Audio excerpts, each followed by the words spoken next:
Η ιδέα του sharing economy γεννήθηκε μέσα από την οικονομική κρίση, ανταποκρινόμενη στις νέες συνθήκες που κυριαρχούν σε παγκόσμιο επίπεδο. Ο κεντρικός πυρήνας γύρω από τον οποίο περιστρέφεται η συγκεκριμένη ιδέα είναι η δημιουργία μιας κοινότητας συνειδητοποιημένων καταναλωτών που μοιράζονται αγαθά και υπηρεσίες μέσω διαδικτύου.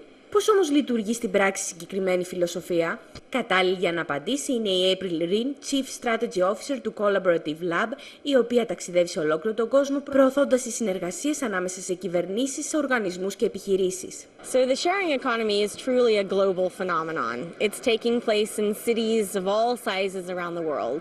And basically what we're talking about is the use, in large part, of new technology platforms to connect and share assets that are not always utilized. Assets with what we call idling capacity. So your car that sits idle 23 hours a day, or an office that sits idle more than half the time. By being able to locate these assets and share them, we're able to save money, generate income for the local community, do something good for the environment, and connect with our community. So for all of these reasons, Greece is actually very well placed to take advantage of many of these platforms and build local platforms for things in cities, but also many different platforms around tourism. And that, I think, is where it could really be a key solution to Greece's future economic growth. Τα τελευταία χρόνια αρκετοί είναι κυρίως οι νέοι, τόσο στην Ελλάδα όσο και το εξωτερικό, που δημιουργούν πλατφόρμες οι οποίες βασίζονται στην ιδέα του sharing economy και γνωρίζουν ιδιαίτερα μεγάλη επιτυχία. One of the best known examples is probably Airbnb, which is for accommodation. We have Zipcar, which is for car sharing. Here in Greece, we have companies like Dopios and Koukisto and Incrediblue, which Incrediblue is for boats.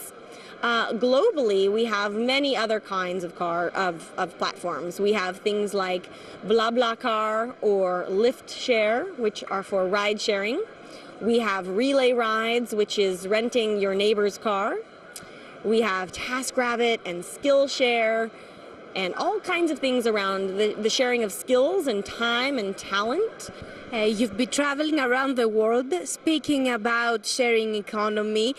Could you tell us the reception and the feedback that you take from the people hearing about it? This is one of the favorite parts of my role.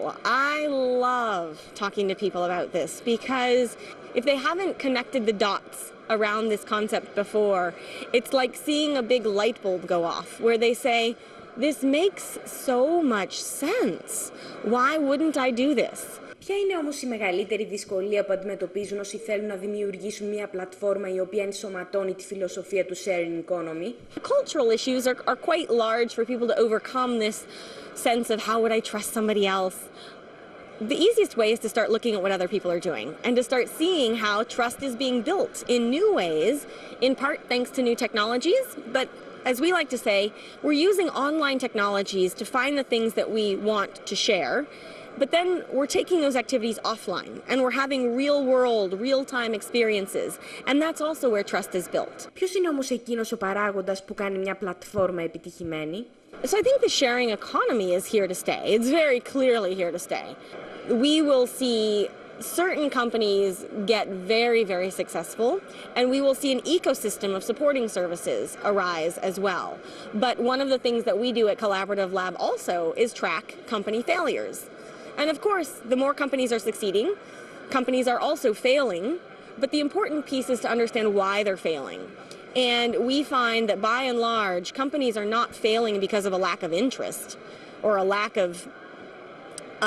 of good ideas, so to speak.